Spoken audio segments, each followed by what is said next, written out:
So that means the next time I sign an NBA contract. I've seen you on the court. Yeah. It's never going to happen. We're not going to talk about that. If I sign an NBA contract, right. I'm a no-name player. Right. Right? Mm-hmm. I'm a no-name player. I don't have any clout, any pull.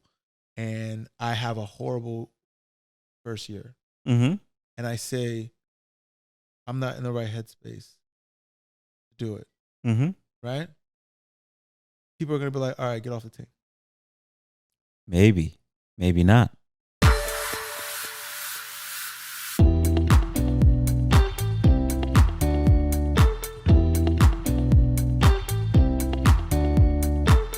Welcome back, everybody. Welcome back to the Introspect Room. Yeah, a place where you can learn a little bit more about yourself through candid conversations with other people. My name is Jeff Damisse. I am Michaelangelo Garland, and I want to thank you again for being here this evening, this afternoon, this morning, just showing up to chat with us again. Yeah, wherever you are. If you're on the toilet, right? If you're at work in a meeting that you're not paying attention to, okay? If you're at the gym staring at the person you had a crush on that's got a hot body, apparently. If you're sitting in a living room waiting for food that's not coming. All right, so I'll tell you what Michaelangelo is sour about right now. So we ordered some burritos, some food, because we've been recording and setting up for this episode and a few others. I ordered some food on Uber Eats. We're waiting for this burrito to show up. Burritos, tacos, the whole shebang. Burritos. And mind you, we haven't eaten all day. We haven't eaten all day, so and we're waiting for the food to show up. And I get a message on my Uber Eats that says, "Hope you enjoy your meal. Thank you for tipping." But we don't have any burritos, so I'm like, "Did they leave it at the door?" So what could have happened? What could have happened? Would make this person so I thank us for a tip? Exactly. You know? But they've never been here. They've never been here. So I go outside. I'm like, maybe they left the food outside. I go outside. There's no food. Guess where the food is? In another state. So here's the backstory. I was at my friend's house yesterday. I ordered us dinner with my Uber Eats. Kept their address on my Uber Eats. Never changed it. We ordered today thinking it was going to be delivered to this house.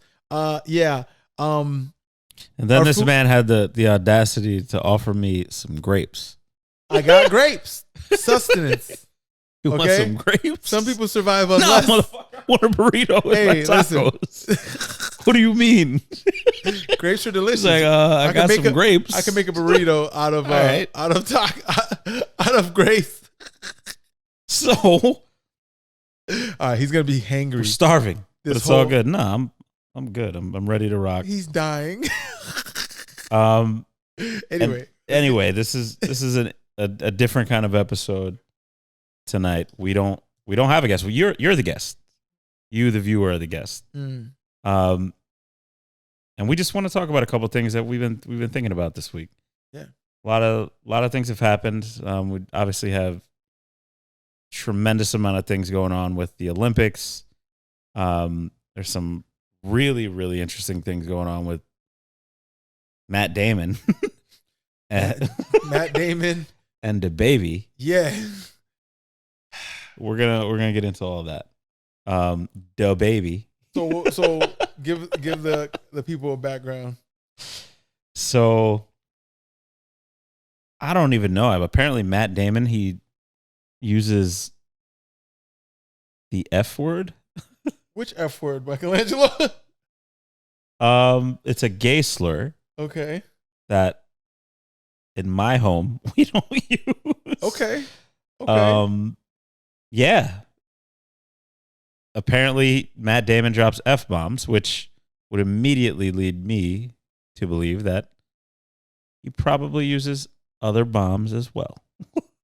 So what are we discussing? Are we discussing like Matt Damon's ability to use certain, like, under what context is he using these words?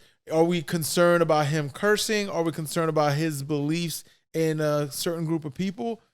Like, I mean, what what are you I thinking? think it's more about like what is, and again, this is all alleged at this point. This is hot Okay. off the presses. So, if it is true, what it would lead me to believe, obviously, a person of color, a person who is an advocate for gay rights, women's rights, all the rights, it would lead me to believe that there's a likelihood that he probably feels a certain type of way about those types of communities, which is really unfortunate and also kind of disheartening. And again, like I said, I'm hoping it's not true. This is all just alleged at this point. Yeah, it would lead me to believe that he probably has a complex, right? Or thinks that everybody is not equal, right? And you could push back on that if you'd like, because maybe Here's my thought. somebody using a racial slur in your mind maybe doesn't equate. I mean, to, right now we're not talking about racial. I mean, you mentioned racial slur, or a slur. like you pivoted his I guess homophobic slur Mm-hmm. and brought it racially in order for me to connect to it. But when in reality, I think a lot of people say a lot of random things in the privacy of their own home that they're not necessarily going to be proud of in public. I'm Right. not excusing. Would you say that those aren't reflections of their inner dialogue or inner beliefs? I can't speak on that because I don't really know. Right. At the Mhm. end of the day, I think we put a lot of weight on what celebrities say. Right. Okay. Matt Damon is a very powerful person in the, Hollywood community, and he sets an example for a lot of people who watch him. So Right. he has a lot more verbal responsibility put upon him. But at the same time, I look at these people as humans. Mm-hmm. If I told you today there's a guy at his dinner table, he used a homophobic slur or a racial slur at the dinner table, Mm-hmm. in whatever context that I may not even know or understand, right? But a word got out, it got used. Right. Would you care? Personally, no. Okay. But would it shape my framing of you Of who? as it, or the person that said it, Okay. as a human being? In some way, it would. I mean, put it like this. So, let's say you found out that like your boss Yeah. uses the N-word at his kitchen table. Okay. Would that make you feel any differently about him? In what context? I mean, in the social context. No. So here's what I mean, right?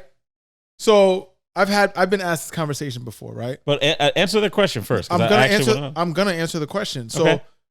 are you using that word or any word Mm-hmm. to attack any particular person, or are you singing along to a rap song that we're celebrating all the time, right? Are you saying the word because it just came up in conversation because it was contextual to something that came up in something that was happening, right? I have no idea. Well, let's say Okay. you're saying it to describe an individual, which is, in this case, again, alleged for now, how it was being used. Again, if you're describing someone and you're trying to attack them by describing them using a derogatory term, I think any term, whether it's a racial slur or any offensive term, Homophobic. yeah, you could literally say hurtful things to someone by using very generic words. The whole point is about the intent, Right. right? I'm not one of those people, and I've said this to a bunch of my friends. They often disagree with me, and I don't care, Mm-hmm. right? I don't have any control over the N-word. The N-word, I'm not the N-word police, and especially. But we gotta give the audience some context too, though. You're not an American, Whether I'm so it's the context of the, and you're also not gay.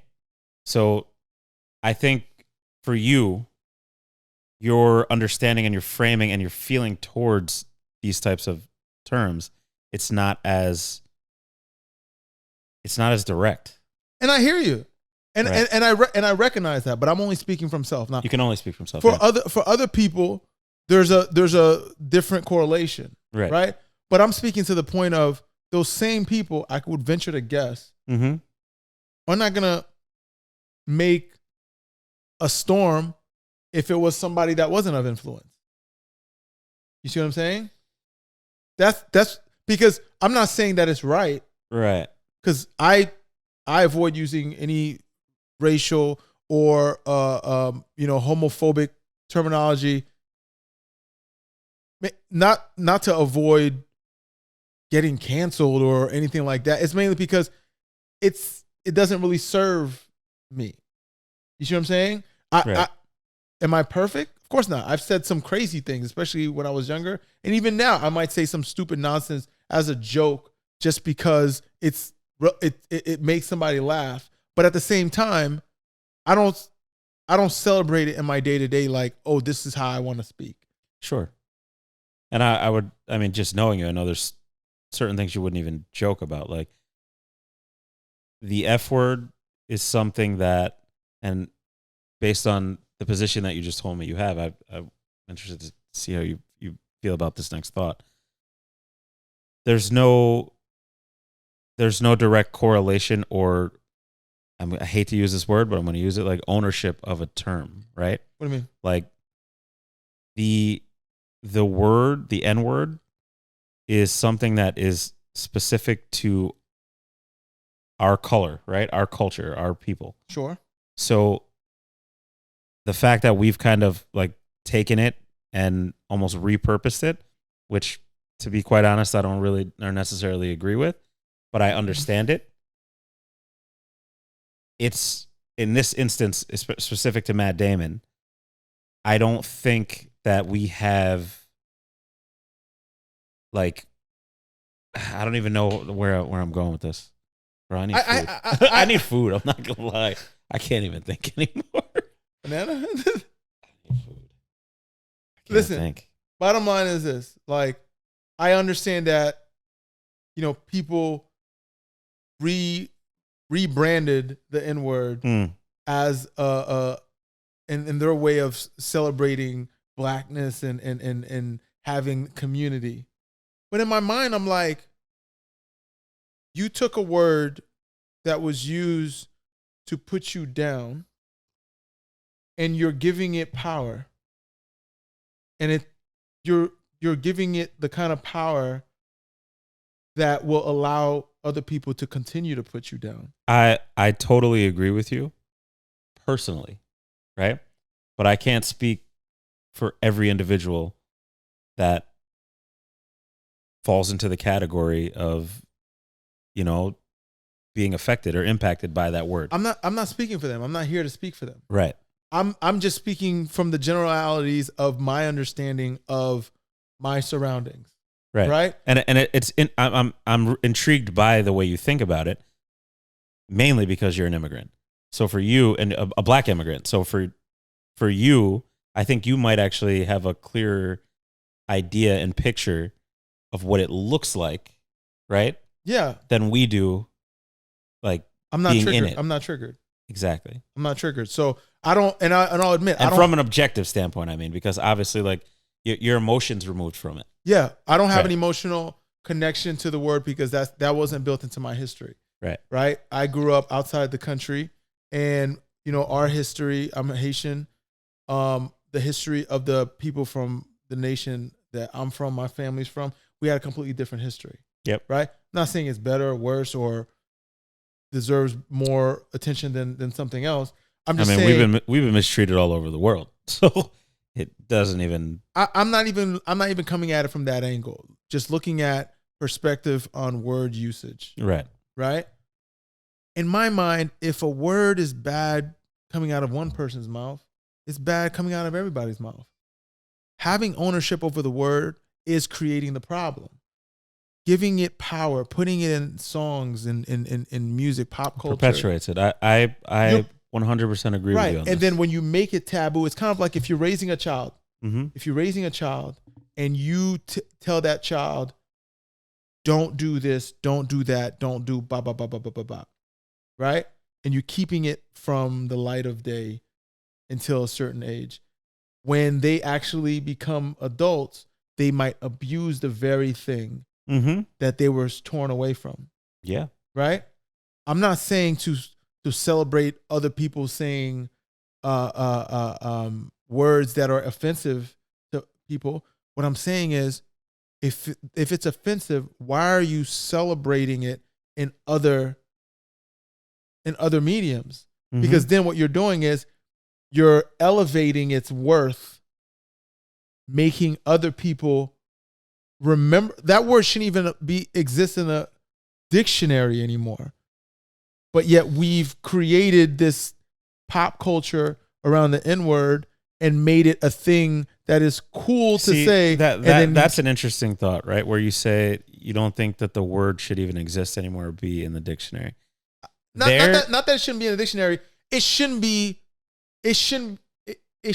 a word that is so commonly used if the history that's tied behind it is what it was built around. It's like there's so many things that were discussed in history, right? In terms of things, words that were used or just context that don't apply to today.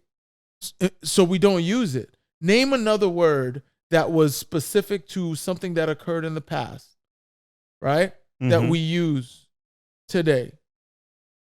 But that was specific to the past. Because let's be honest, the N-word was built around racial oppression. Sure. Okay? So my question to you is, name another word that we use based, it doesn't have to be an oppressive word, but just something that was contextual to a specific time period. I mean, you could argue that the F word that Matt Damon just used is being accused of using. Okay, yeah. You could argue that. Yeah, so let's look at that, right? So that word right there, right? That word is offensive to a lot of people. To a whole group of people, yeah. A lot of people. Yeah. Right? It serves no one. Right? But like, and the truth is, the difference is it has almost been pushed out, right? Because of what you're saying. Your point is, no, we shouldn't be celebrating it as a group. It's never been celebrated. Right, exactly. That term is not. That's a difference. That's what I'm saying. Yeah. That group, the people who quote unquote own it, would never celebrate it and like turn it around as like a, hey, this is something that we're gonna take ownership of. That's my point. I know, I get, and I agree with your point. That's what I'm trying to tell you. So my mindset is like, to certain individuals, right? You can think of name any other racial slur that's celebrated and popularized. You can't. That's my point. So it doesn't exist. The problem is not the N-word. Right. The problem is how much power we give it. Yeah. That's 100% right. Like, I have nothing else to even add to that. Yeah. This is something that I've always struggled with. Just because, again, like you said, the history of the word, it impacts me as a Black American directly. Yeah. And because I've had it used against me and weaponized, right? Yeah. There is a part of me that feels like, hey, I want to take, or I understand why people would want to take the power out of it, or at least in their minds, they're thinking they're taking the power away from it by changing the context of it. No, they're fueling it. I agree. But this isn't about, the conversation is about, it's not about is it right or wrong. It's like, hey, do we understand why these people feel that way? Think about it. And we're talking about two different. Honestly, they might not even understand that. They might not even be like thinking about it on that level, right? Like, I like what you said about they're giving it more power by keeping it alive. Yeah. But in their minds, they're taking the power away from it because it doesn't belong to the oppressor, which is insane, per se. Part of me agrees. But I understand why they think that what they're doing is taking the power out of it. I totally understand it. Yeah. But I agree with you that it's definitely not what they're accomplishing. I think that's the opposite is actually happening. It's not. And what's sad about it is, and this is just my opinion, the environments that I hear about it the most are the ones, or in the environments where there's the most struggle. And people of color are poorly represented. I'm just being honest. Like there's people of color, people of melanin, if you will, that are from so many different walks of life. Mm-hmm. Right? But to celebrate a word and it's celebrated by communities that don't necessarily represent every population of everyone that has melanin. Mm-hmm. Right? And to say that we all fit under this umbrella, I can say this because I look like something, when in reality, that's also associating me just because I look a certain way. Mm-hmm. You see what I'm saying? I do. I just don't think that way. So when someone uses a So is it more so about, and this is just something that I've always thought about for individuals of color who are not American, who live here. Are you more so, and this goes into trying to understand why, like I said, why Black Americans feel this way, and they think that what they're doing is, freeing us from the oppressive nature of the word or the history of the word? Are you more like embarrassed almost, or do you feel like I don't want to be associated with this? No, it's not about. Or it's not about association. It's more so like,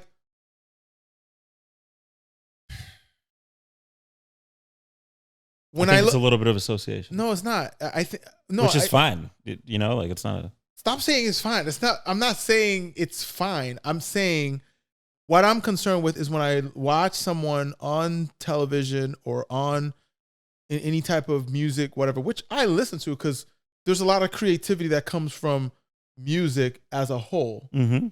And unfortunately, there are slurs that are tied to it, especially when it comes to hip hop. It is what it is, right? But to me, I look at it like I'm watching a movie. Right. I don't take it home like this is embodies myself and so on. So I listen to it. I walk away like I just finished watching an Arnold Schwarzenegger movie where he's murdering everybody on the screen. But I don't necessarily come back and say, this is who I'm going to be, right? Okay. But there are people who idolize that lifestyle and they make it part of their identity. And they don't know how to tell the difference, especially younger kids. So you think that in a perfect world, we would just stop using the word completely, it would disappear? No, I'm not saying that. No, but I'm asking. Like, I'm answering you. That's not what I'm saying. I'm not saying. I'm not saying what you're saying. I'm asking, would that be a better path for this group of people that we're alluding to who are using the word in a way that they think is not? No, I'm not saying to never use a word. I'm saying stop describing yourself with a word that was intended to oppress you. So get rid of the word. No. Getting rid of the word means never saying the word. Right. No, you can say whatever word you want. Maybe you're talking about the history of something that somebody said in the past. So the word exists. Strictly just stop describing ourselves or yourself. It's the same, dude. It's the same way I feel about this is gonna go left, but I'm okay with it.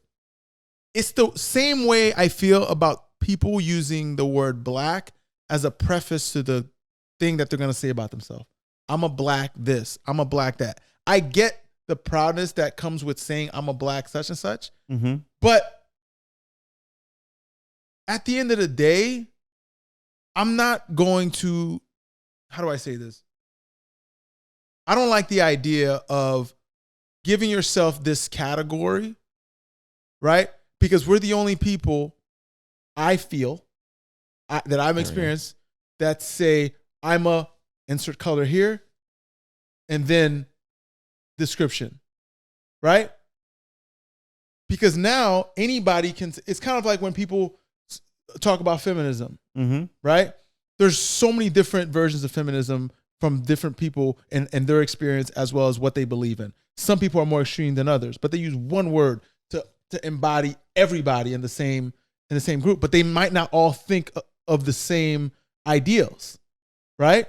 So you use this word to describe yourself. So when you say that, when you walk into a room, someone might have an idea of what black is, but they don't know. They have no idea. Someone might have an idea of what feminism is, right, but they have a completely different perspective. So now they're labeling you and they think you're something, and now you have to go through, just be the person you are as an individual and only explain that. Now, if you feel like you need to describe your specific history to someone that wants to know and they want, fine, you can do that. But like, I hear, I'm a black entrepreneur. I'm a black lawyer. I'm a black, like if I were to walk around saying I'm a black senior project manager. Again, it goes back to you not having that direct link to the history of black Americans in this country. Sure. I personally, being a black American, feel as, and here's what's crazy. Half of my family definitely thinks like you. Because my mom's family's from the West Indies. Okay. Very proud people. Like, I literally feel like I'm talking to one of my cousins or something when the way you're speaking about this. But my dad's family, like slaves, like we went through the whole ringer in America. I feel like because we were, and you probably are not, you're not gonna be able to resonate with this. And I know a lot of people feel as though you can't make excuses for where you are because we've had enough opportunity or whatever. No. Black people have been like oppressed in this country. Of course. For like hundreds of years. Of course. Even after slavery. Of course. We already know all the housing discrepancies, all that kind of stuff. So for you to achieve what for our great grandparents was completely impossible. Sure. You definitely should have an extra type of, feeling of accomplishment. Okay. In describing what you are and tying your race to it. Only in America is that a thing, right? Okay. So I wouldn't expect anybody who's not from here to, and the black, white, whatever, to understand it. It's something that you have to be, you would never have to feel, right? And I'm glad that you never have to feel it. It's not the best thing to, it's just like a weird place to exist. Let me ask you a question. What?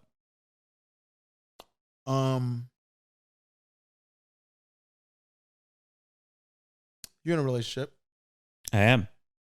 Okay. With somebody who's not American. Someone who's not American, right? But would you describe that person as being black, not black? I would call her white. Okay. Because she's white. Okay.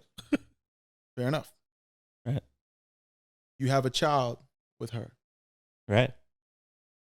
Are you expecting your child to say, I'm a proud black, whatever she decides to be for her life? That's a really good question. I only ask good questions. And that's not true. But that was a good question. I would expect he or she to, I would probably expect them to identify as black because the world is going to expect them to. Okay. Right. Okay. Now, that child, male or female, has their own kids with someone who's of a completely different culture. Right. Right? Irish, Swedish, Latin American, whatever. Yeah. Right? I mean, to be honest, I would expect it. I hate to say this, but it kind of depends on where I'm living. Okay. Which is really weird to recognize that. Yeah. But yeah, like if we lived in America, these are just the unspoken rules. If let's say you still live in America. Still living in your child, makes another black. child with another person who's not white, not black, however you want to look at it. I don't even like to use these Crayola colors to describe people, but like just has a child with someone who's completely different culture. Now they're a quarter of who you are, genetically, right? Are you expecting them to use black as an adjective to describe themselves? Again, it's not about my expectation. It's about society's expectation. No, but and the truth is, if it's gonna come down to what they look like. Unfortunately, okay. So that's my point. So now, regardless of the history that occurred, right? Because the history is only tied to what somebody looks like, right? At least in the context of what we're describing as black, right? Someone says, Jeff, you're a black senior project manager, this, that, and the third. Which I'm sure has happened. Of course it has. Yeah. Right? But then now, you want me to represent it as if the history that was in America was a history that I'm carrying. So I'm supposed to carry that badge similarly. Versus, I could say It's not that you're supposed to or you're expected to. It's just the fact that, again, society kind of dictates. But that's not the question I asked you. Sure. I asked you, what would you expect them to describe themselves as, not what society's going to describe you as. Again, you can describe yourself however you want to. There are. What is your expectation? What was that? I told you I can't have an expectation because they're going to be their own individuals. I would think, if you're asking what I would think that they would describe themselves as black. Okay. Right? Because up until I only know what I know. So. Yes. Whenever I have my kids, we're gonna be living in a completely different time.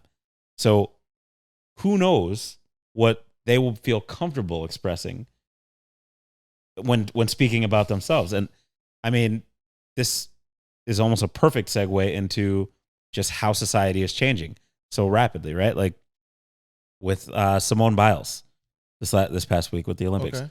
She decided that she was just not going to compete because she didn't feel like her mental was in the right place. Okay.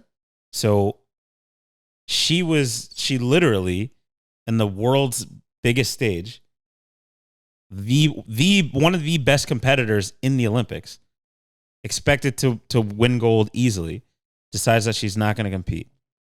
And the world is okay with it. The world is actually supporting her. Okay. Not all the world. No, not all the world. There are definitely some. We'll get to them for sure. But overall, you're seeing a sentiment that is very human, right? At its core.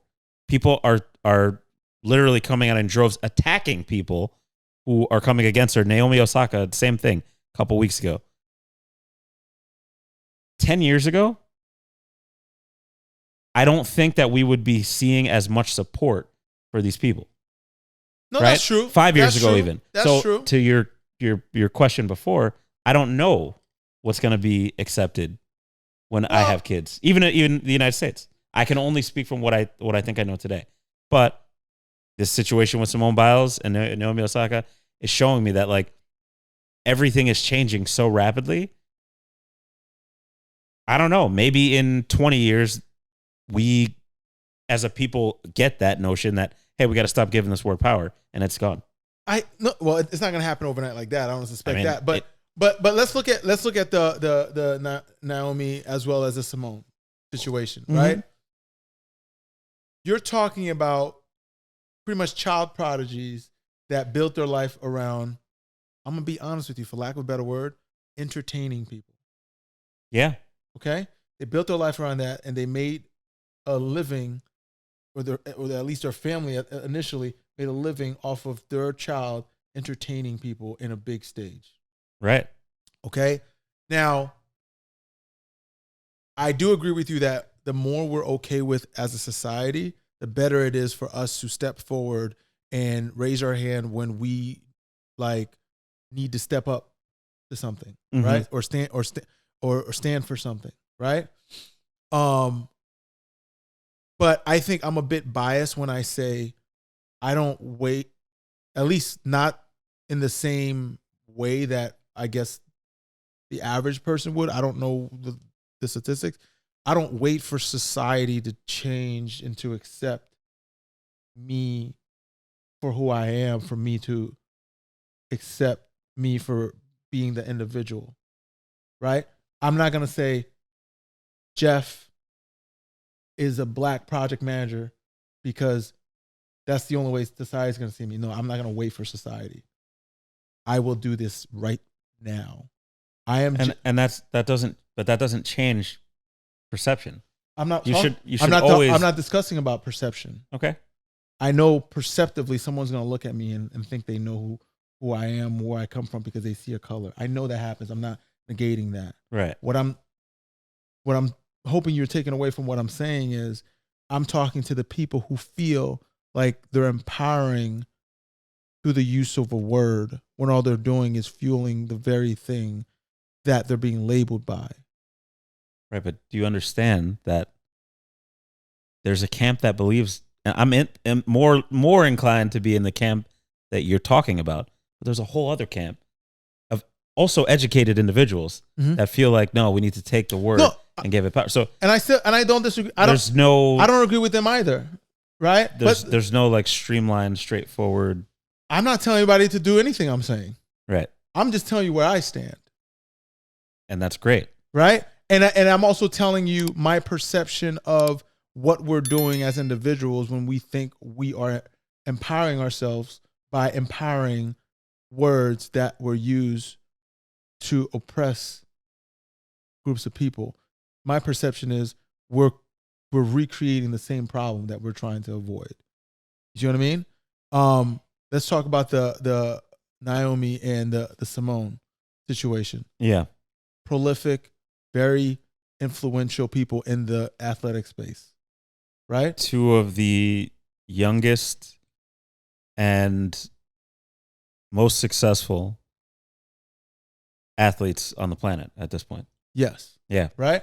So there's been a lot of commentary about Simone's decision to step down from the Olympics because she was not in the right mental headspace to proceed. There's been a lot of backlash about her desire to step down, and a lot of people felt like she was being a disappointment to her country, as well as I wouldn't say a lot.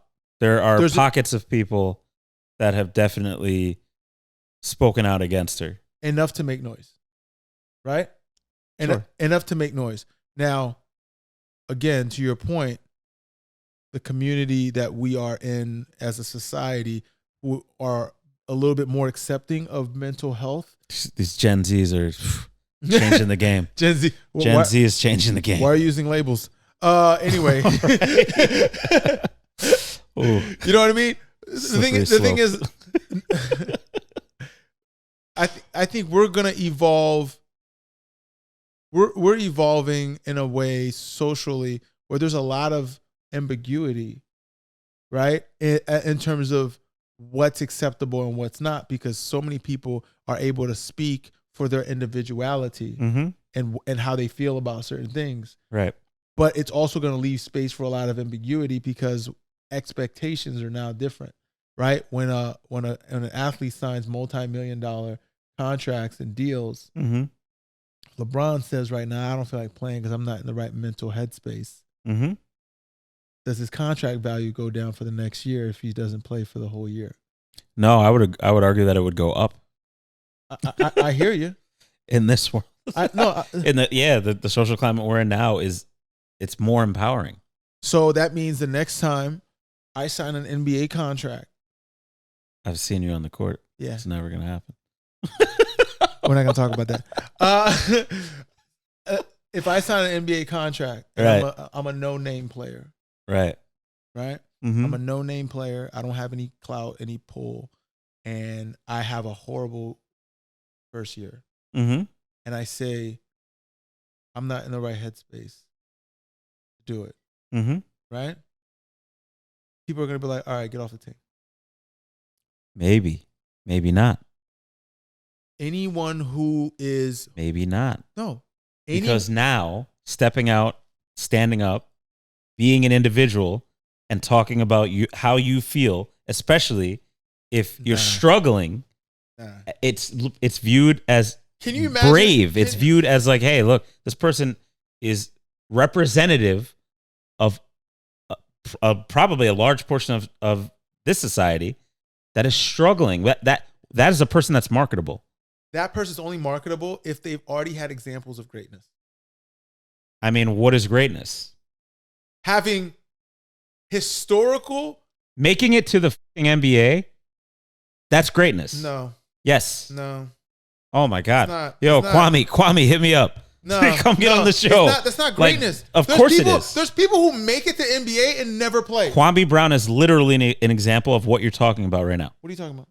Like, even though it's not directly tied to being re-signed or signed with a team, he has gained so much credibility, more so than he had ever had playing in the league, because he finally stepped up and talked about his own mental struggles.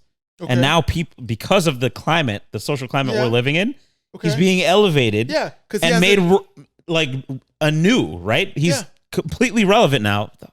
Yeah. Because he's stepping out and speaking up about his own his mental state. He has a microphone. He has a stage. Okay. And he can speak about it. But guess what? But your argument was, if there's we'll call it, for lack of a better term, a player that's not as influential or... Yeah. No one's going to care about what's happening in your head. As much of an asset as somebody like LeBron James, they'd be cut automatically. That's what you're saying. Okay. Take LeBron James aside. Right. LeBron James has enough historical data and examples of greatness, of influence. Right? When you're someone of influence, you could say those things. But if you're just Joe Schmo, you just signed onto the team, they gave you a little minimum. I get what you're saying. Right. Hold on. Kevin Love, Kwame Brown, they both did this, and they both were elevated afterward. They were influential people. Okay? I'm talking about the regular guy. Oh, you're talking about the regular guy, but you started the example with it. If I'm an NBA guy and I'm not as good and I'm just like a regular Joe Schmo. That's what I meant. A Joe Schmo NBA guy. Those guys exist. They would not get cut.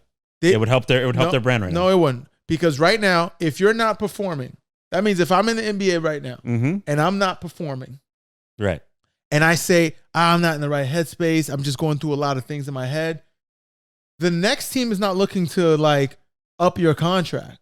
Not the same way as somebody who played and performed. I'm not saying you shouldn't speak up. I'm just saying that they're not going to be as celebrated as someone who has a brand of influence. Because that brand of influence is going to get noticed when you cut that person. Sure. What you're saying makes sense. I don't disagree. I don't think that they would have as much influence. They're never going to have as much influence as somebody who has a track record of being fantastic and outstanding, right? But where we are right now in society, I do not believe that if somebody who, first of all, if you make it to the NBA, you showed greatness somewhere, either at the collegiate level and another pro level, whatever it may be. But not enough for people to like... Enough to make it to the NBA, which less than 1% of the population does. That's so if you're there, that means that, first of all, the team or the organization has already put money into you. They've already invested in you. If you are not performing, if you're not performing, and then you say, look, I'm in a weird mental state, so that's part of the reason why I'm not performing right now. The team is not just going to cut you. They're going to probably try to work with you and figure out, how do we get you through this stage to get you performing to the level that attracted us to you? You see what I'm saying? They're not going to just automatically get rid of them. And guess what? What I'm saying is that now, if that person speaks up, 10 years ago, even 5 years ago, they're not looked at as brave. They're not looked at as an asset. They're looked at as disposable, expendable. Let's get rid of this person. Now they're looked at because of where we are. I'm telling you, there's just been a shift. I'm not saying there hasn't. Of course, there's been a shift, but at the same time, they would not just get cut. I'm not saying they would necessarily just get cut. I'm just saying their value on the team would go down, because when you're on the team, in the moment, maybe. But what if they turn it around? What if the organization puts what if all of a sudden they got superpowers? Of course, if obviously if you start performing, you're doing your job. Sure, but you're talking. Okay, you have to talk about it as an entire experience, right? So what happens? Let's take me through it. Well, at least what you were thinking. Person A gets on team, stops performing, right? They're not performing well. Evaluation, right? Because this is how it goes. Get your evaluation. I'm talking about never performed well. Meaning they would have never made it to the. They would have never been on the team. But that's what I'm saying. If you're performing well and you've been performing well, obviously you've been on the team. You're gonna get playing time. I'm talking about someone who comes in on the league, gets a lot of pressure to perform. They got drafted or they come on as a whatever.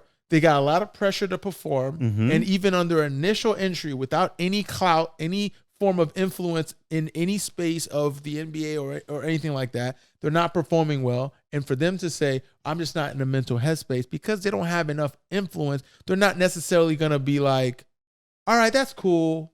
You know what I'm saying? Like, just sit this one out.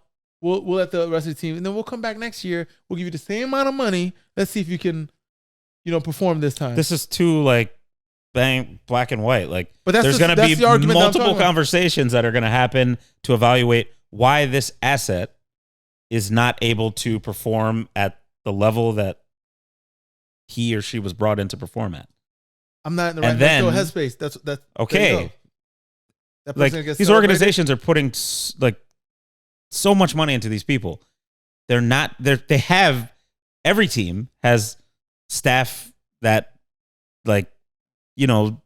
deals with these athletes on mental health level, on their physical level, in some cases their spiritual level. They do bringing people to do yoga practices and all this stuff to get them in the right mental headspace.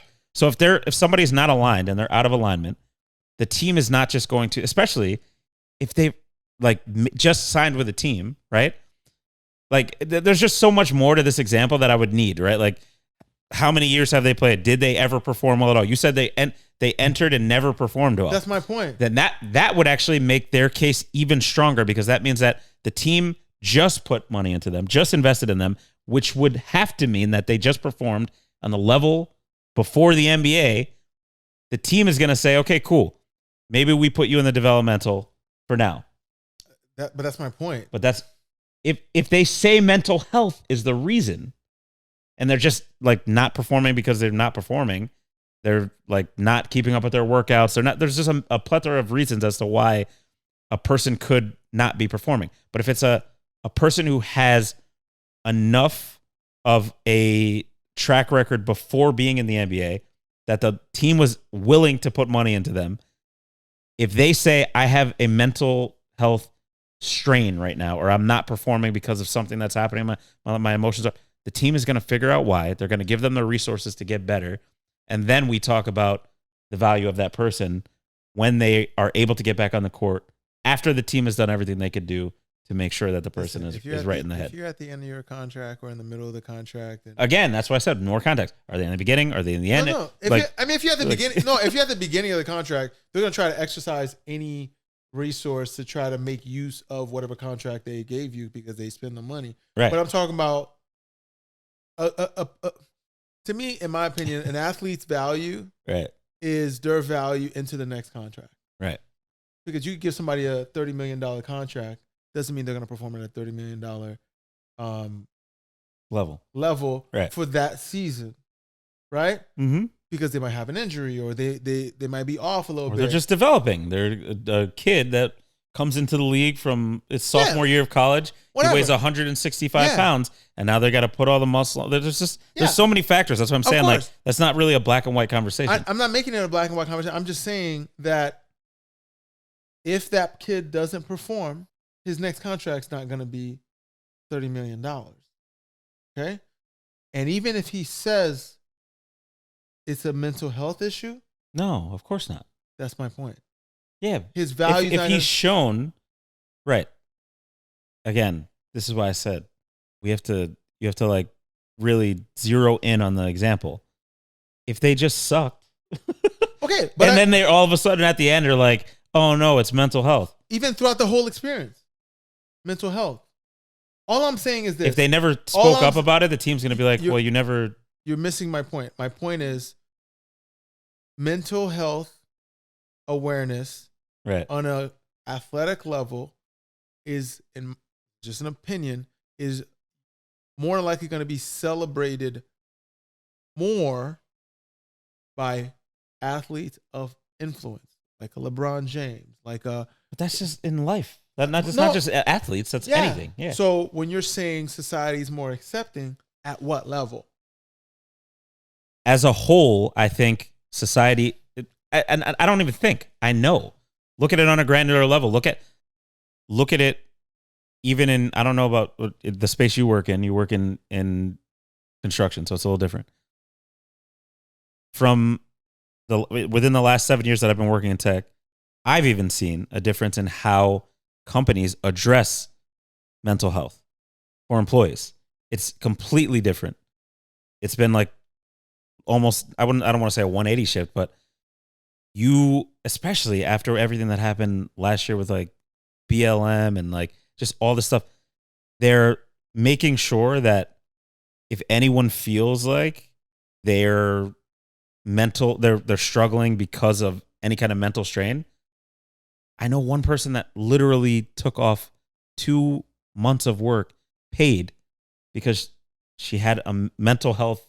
What company did she work for? I'm not going to say. Okay. Was it a, it's in the tech space. Right. So it's a company in the tech space that has a lot of like PR. You know it. It's a company that has clout. Yeah. It's a big company that has clout. That's my point. Right. Sure. Not all companies have that kind of public eye. Okay. Right. If I were to talk about a company that I work for or the companies that I work for, they don't have a public eye. There's just private companies that are there to make money and just push out product, so on and so forth. Right. They don't have to answer to the media. So eventually they will. Sure. With like, think about it.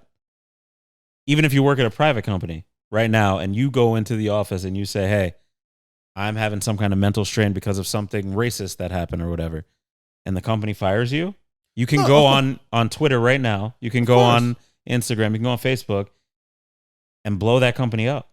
No, of course. So eventually they're going to have to answer to this because society's changing. You could do that with in any situation, but that's you taking a stand for yourself, right?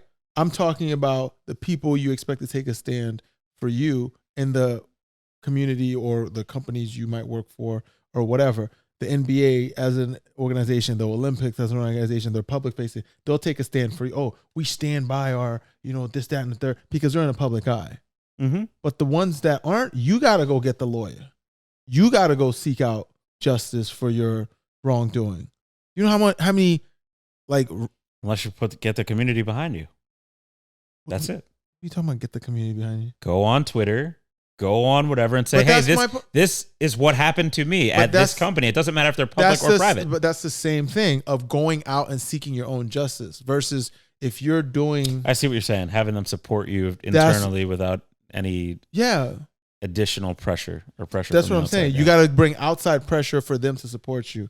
That to me shows that not all, and I'm not disagreeing that there's a larger acceptance of mental health issues, right? And I also think there's not enough awareness of mental health issues. But there's still a lot more than there was, again, even 5 years ago. Right. So what I'm saying is we're not in this environment where we can be accepting of people's verbal declaration of mental health because we're especially in environments that are very monetizing and they're worried about performance. You know what I mean? So I'll be honest with you, for the Olympics, they're all about making money just as much as anything else, right? They're not a charity, right? They make millions, if not billions of dollars every time they put on this show, right? It would hurt them if they don't recognize what the public cares about. Okay? If it was... But what do you mean? Meaning... The Olympics doesn't have any... The Olympics as an organization, they're not like tied directly to one athlete or another. I'm not saying they are or they're not. I'm just saying the people in the community of the Olympics as a whole need to stand behind their athletes now more than ever because there's a bigger recognition of mental health. If I see what you're trying to say. If you're talking about in the 70s or the 60s, somebody could mention, my head's not right. They wouldn't even talk about it. They wouldn't even be brought up. Yeah. They'd just be like, this person's soft. Yeah. But that's 10 years ago. Yeah. They're soft. They're not ready to step up to the challenge. And in certain pockets of, especially the United States, there are people that are saying that she's not an American hero. One guy was calling her a sociopath because she doesn't want to perform for him. Again, that guy would have never said that about her if she was a no-name person. He wouldn't even care. He wouldn't. Are you saying a no-name person, meaning like somebody that's not as decorated and accomplished as Simone Biles that's in the Olympics? No, even if you're in the Olympics. Are you saying somebody that's, because we're talking about the Olympics. Yeah. If you're saying if it wasn't Simone Biles, it was another athlete that nobody cared about. Yeah. Nobody. Of course, that particular person still would have said that person's not American. As long as he gets his top performers in there, he doesn't care. Oh, that person who's not really responsible for getting the gold is not performing. Okay, deal with it. As long as I got my top breeds, you know what I mean? Like maybe. I'm sure. I mean, there's a lot more tied to that specific conversation because that guy's got an American flag on his hat. And he's one of those people. So that's a whole other. A little bias here. That's because let's be real. That's part of the conversation. You're a Haitian immigrant. You can't fully understand it. As smart as you are, I know what you're driving at. You just can't fully It's one of those things that it's just not. It's not really. The people don't know the context of what we're talking. I know what you're talking about. Anybody with an American flag has to be racist. I didn't say that. But if you have an American flag hat and you're talking about how this person needs to dance for me, like why aren't you going to perform for me? Do you know how many times people? You're a sociopath. You're un-American. Do you know how many people talk crap about like? we know where you're from. You know how many people talk crap about like other athletes who didn't show up for a game because they were either like not performing their best on a previous game or they're like somewhat or spitting injured. on athletes during a game, like what happened to Trae Young at Madison Square Garden. All kinds of What stuff. kind of guy was that? I mean, I don't want to get into it. You're highlighting only the specifics of the examples that you're talking about. I'm just saying sports people have a lot of ties to it. Like these athletes belong to them. Look at Ben Simmons. Like the whole city, we just wanted to freaking destroy him, regardless of where they're from. That's what I'm saying. Like so people have so many different opinions. But besides that, I want to get to another topic, Dr. Dre. So several months ago, there was this whole hoopla about him getting divorced and him having to pay $2 million worth of alimony every month. That was the initial request. Okay, from his wife or ex-wife and, her lawyers and so on and so forth. My question to you, is that amount of money, even though it got shrunk down to $300,000 a month, is that amount of money, do you feel, is fair to give to someone that you're separating from, that didn't necessarily, I don't know their relationship or know exactly their contribution to. I don't know enough about the specifics of their dynamic, but if you're asking, do I think a person who is in a relationship with somebody who is clearly the breadwinner and much more established, should have to kind of absorb that the rules of this society as it pertains to divorce. The rules are the rules. which means there's a way to win against them. And if Dr. Dre didn't set up a prenup, that's on him. So, yeah. Prenup aside, prenup aside, I'm looking at it from the perspective of, let's look at the legalities of how the rules are set up in the first place, because there's been a lot of rules and laws that were unjust, right?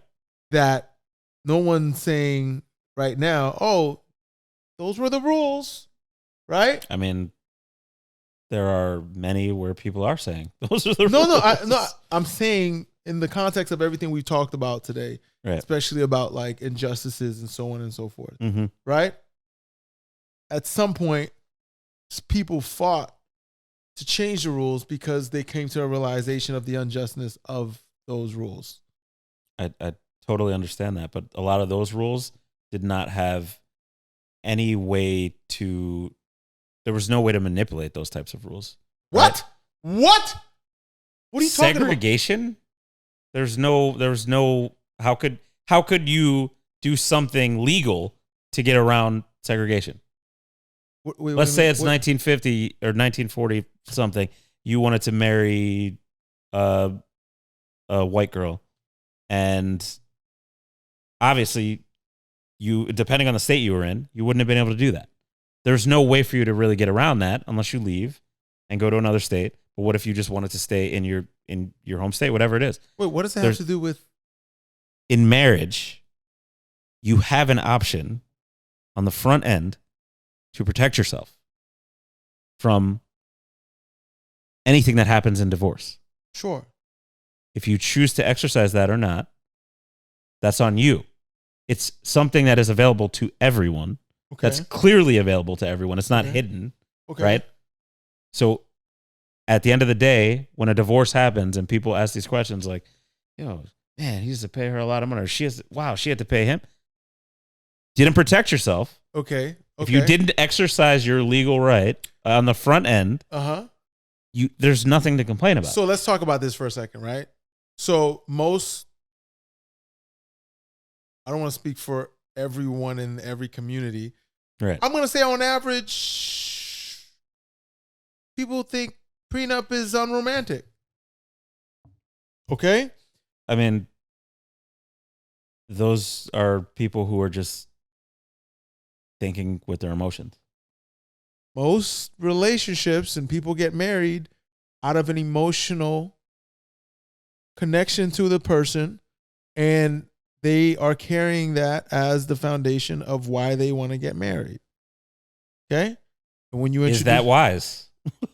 I'm not here to argue whether it's wise or not. I mean, I have my opinion on what it is and what it's not, but I'm talking about when you introduce a prenup, right? That kind of goes against what marriage has been celebrated to be. Okay? Especially as a man who's supposed to take responsibility for his woman and his family, right? From a very, I guess, traditional perspective, because let's be honest, there's a lot of traditions that are tied to marriage and weddings and so on and so forth. No matter how progressive we've come, there's still a lot of traditions and expectations, right? Sure. So as a guy, just the idea of bringing up a prenup is not necessarily romantic, and it shows lack of security to your person, right?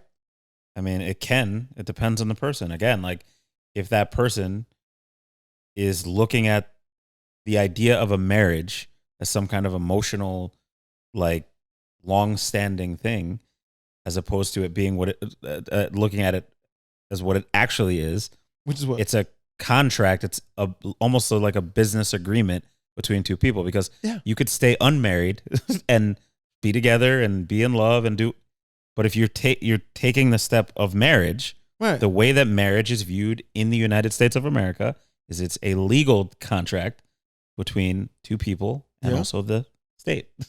Yeah. So you have to understand it for what it is, and if you don't, that's kind of on you. And you're a smart individual by seeing that preemptively, right? But there's not enough, which is unfortunate. Just think, if you think about like people's understanding of financial literacy, there's not enough conversations or education on financial literacy. You can get a lot of education on how to make companies successful. Right. But financial literacy is something you have to seek out. To seek out on your own. Which is kind of terrible. I agree with that. I think that's a whole other conversation. It is, education system. But it's tied to what I'm talking about. Sure. We don't necessarily educate the community about marriage outside of it being this spiritual / romantic thing. Meanwhile, there's a government entity that's literally controlling the destiny of your relationship from a financial point of view, especially if it ends. So what I'm saying is, culturally, we've accepted the idea of how marriage is structured, even though it rooted from traditional expectations that we don't necessarily all live by. But I would actually argue that the expectations are not like traditional. Because marriage, like historically, was not something that was built upon, or the idea of union was not established on love. No, I agree with you. That's not something that is even right. The romanticism or the romanticizing of marriage, I think, is more of a modern thing, to be honest. And yes and no. I think it went through multiple phases. I know it went through multiple phases. I actually looked into this. To your point, marriage was literally a contract over a woman. That's its initial state. Through the agricultural period, you had your livestock and you had your woman. Right. And you bred children to help raise the livestock and carry on your blah, blah, blah, blah, blah. And then over time, religion got involved into it, because religion was the first form of law. Okay? And then they started controlling, what you do and don't do in your family based on moral things, right? But then it was still a contract. And then I think there was some French thing that I don't remember the full history, but I read it somewhere, where they romanticized it and entered it into a more loving set of expectations. But it was still tied to the aspect of woman, right? Take this man to be your husband, this, that, and the third. You take his last name, whatever, and he is now your responsibility. No, she is now that man's responsibility, right? That's how it started. Now, obviously, women are more affluent. They do a lot more for themselves, which is all great things, right? But my question to you is, the laws are written based on the idea of the dependency. So when separation comes, you are, because there's a lot of women I've seen on. Sure, but get back to the original point you were trying to make. I thought you were going to tie this to how love has impacted how we engage in the idea of marriage. No, I am talking about that, right? What I'm talking about is when your point was, should have got a prenup, should have got this, that, and third, right? It's kind of like if somebody does, if as a community, they're making horrible financial decisions, but yeah, we can easily say there should have been more education on financial literacy. Yeah, what I'm saying is how we view financial literacy. We don't say, you should have made a better decision on whatever. They do. People do. No, they do. But time. Between us, let's face it, if there's a certain community of people are making the same common mistakes, and we notice that there's not a good education of financial literacy, we say we need to do something about educating people or bettering people's position and their ability to thrive, right? So same thing about marriage. Right now we're looking at it as should have got a prenup or should have picked a better woman, versus we need to have a better conversation about what the expectations are legally, right? I agree. As well as determine if the legal aspects of it, the laws, are really serving the people or we are on some outdated thing that served a purpose that no longer But exists. it's I mean, the conversation around marriage is just a little bit different than financial literacy, right? Because I don't think it is. it 100% is. Marriage doesn't affect everybody. Financial literacy literally like is something that no matter who you are, if you live in the society, it's going to impact you at some point. I know tons of people who have no desire at all to ever get married or have kids or any of that, any of that kind of stuff. So you have to think about marriage as more of something that you're interested in. And if you're interested in doing something, you need to learn about it, right?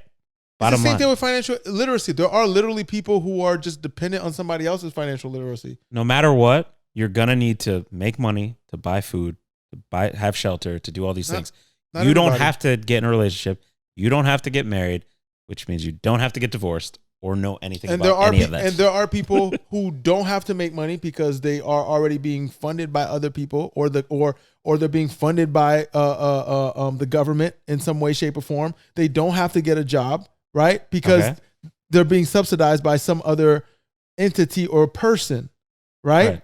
If you choose to get into the workplace, you choose to get a credit card, and you choose to take on these financial responsibilities. That probably means that you want to elevate your position in society. Sure. But that's like a linear movement, right? Like marriage, relationships, all this other stuff, those are all strictly choices. I know, but a lot more people make that choice than not.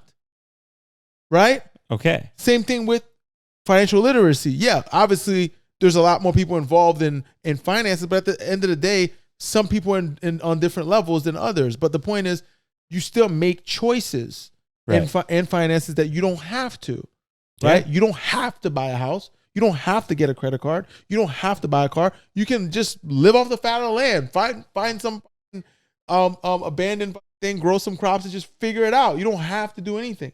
But if you plan to participate in the economics, which is hard, but if you plan in the economics, it's difficult to go without doing that. Just like in our society, if you want to just raise children, be in a relationship, society's just not going to let you shack up, if you will, especially the people that you're meeting. It might be a lot more difficult for you to meet someone who's going to want to have that, right? And for you to, like, if you're in a relationship, right, and just like you're sick and you want your significant other to come visit you in the hospital, society's not going to let you just come in the hospital. They're going to require you to be married or next of kin. You see what I'm saying? So that's what I'm saying. Like, you can say it's a choice, but then sometimes you get into situations where you don't have a choice because it's set up where you're required to have this badge in order to have this other asset in society. You see what I'm saying? So now, when you're saying Dr. Dre making a choice, yeah, he made a choice to marry his woman, but I can almost guarantee that. And he married his woman when he was already well established. So Dr. Dre is not a person that did.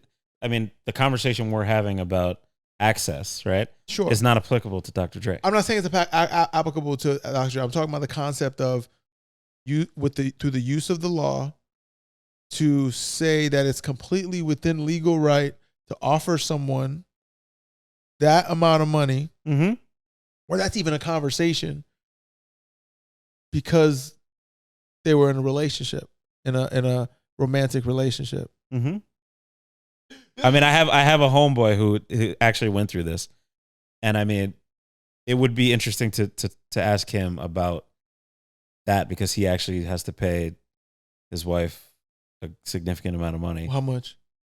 A good amount, enough per month. Per month, and he also had to give, like, they had an asset that was pretty valuable, and he only got like 30% of it after all the fees, and she got 60, and the other, lawyers and all them got the rest. He was literally just talking to me about this the other day. That's my point. Yeah, that's my point. I would love to ask somebody who's been through it what they think. I mean, because he is a person that tells me, don't get married. Like, never get married. It's not worth it. you can just literally, he's one of those people now who, yeah, he got burned. He didn't even get burned. He just had an experience. That's really all it is, an experience. He learned that it might not be the best economic decision to get married. But that's my point. I knew you were going to say that. It is your point. And your point is, I think, well understood, more so than you think. Like, again, I don't know one person that doesn't know what a prenup is. Except for maybe that girl who, I don't know if you saw that viral video. She was like, we didn't order gratuity. What? You didn't see that? I got to send it to you. Oh, man. Like, excuse me, to the waiter.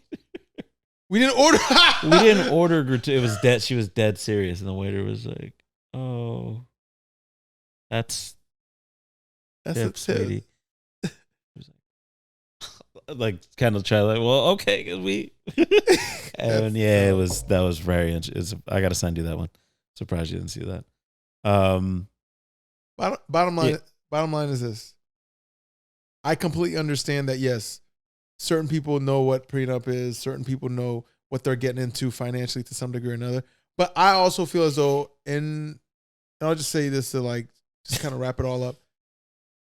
No, I'm laughing because 50% of people in this country get divorced. That means that there are a lot of motherfuckers running around here saying, yo, don't get married, or yo, you should know this. Somebody knows someone that has complained about marriage. Of course. And that would mean that no matter who you are, you're getting into marriage and you're understanding that I have choices here. I need to understand what this means for me financially. Yep. I have to understand what this means for me as an individual. I have to understand what this means for me in terms of family. If we decide to bring kids, whatever. If you don't do your homework on that, that's on you. No. That's on you. Sure. It's like if you suck with credit cards and you just blow it out the water with your debt, that's on you. You could say that. Or we can say, let's do something about it as a community and raise awareness of financial literacy, or raise awareness on what, like, everyone should take a marriage class before they take on that. You know what I mean? Guess what, Jeff? Our marriage classes out there. No. Answer the question. They are there. It's not. They are there. It's not a churches literally offer marriage counseling and training. No. That's a whole different thing. They offer marriage counseling from a spiritual and emotional. No, there are churches that also talk about the financial element of it. I'm telling you. This is factual information. So what I'm saying is that it's out there. The information's out there. You're talking about mandating something that doesn't impact everyone. Okay. It just doesn't. There are people that I have known, literally, and I'm sure you probably know some too if you were addicted to your network, since like third grade. Like, that person, they're just not interested in getting married. They don't want kids. They're that's different. I don't want to be in a relationship, and they're steadfast to that all these years. That's different. So you're gonna try to teach.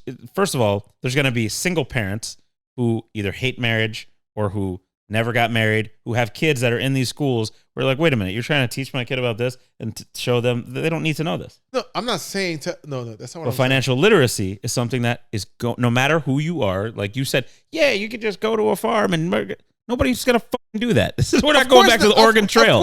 We're moving forward. Of course not. But I'm talking about the people who, right now, as a guy, right? If you want to have a kid and you want to raise a family, right, you're not going to have the easiest path doing it without getting married. You're just not. See, I just don't totally agree with that statement. I think,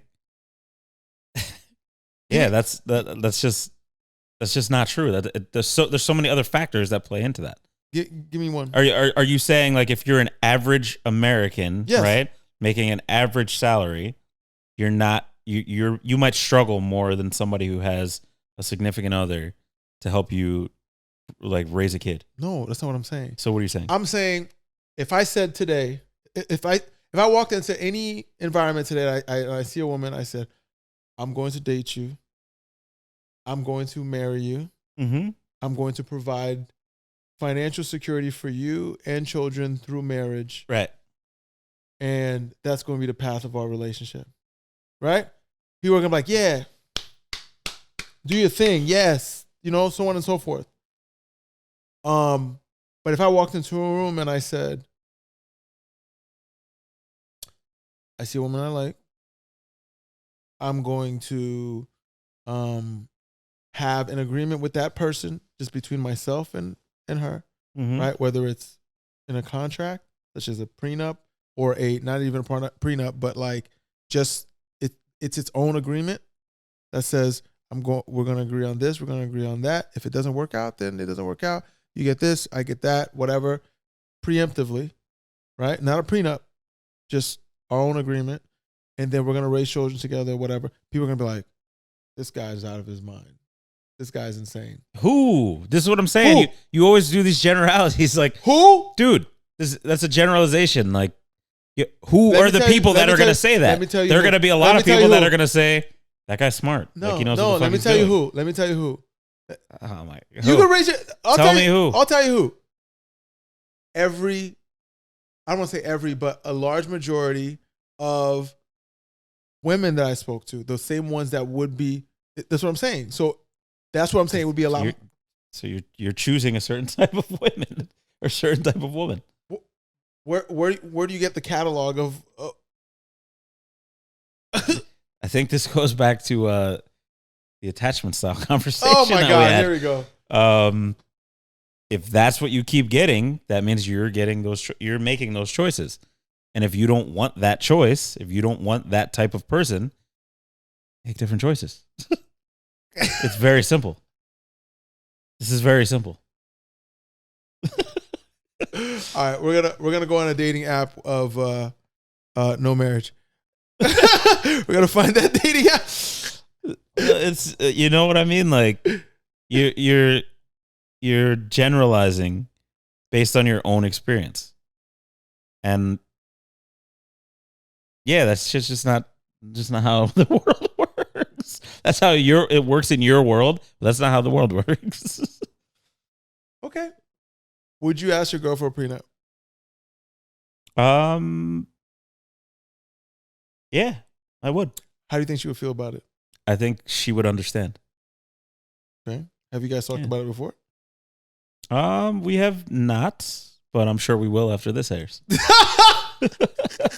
On that note, right. This my brain's on fire right now. I haven't been able to think for the last hour. Ladies and gentlemen, my name is Jeff Damisse. I am Michaelangelo Garland. Thank you guys for checking in. Yeah, this was a late night rant, with us. Late night rant with the Introspect Room. I'm gonna go get some food. All right. Follow us on IG, the Introspect Room, or any other handle for Twitter. It's Introspect Room. My name is Jeff Damisse. You can find me at j.damisse on IG. Michaelangelo Garland. Michaelangelo.Garland on all social media platforms. Hit me. All right. Till next time. Later.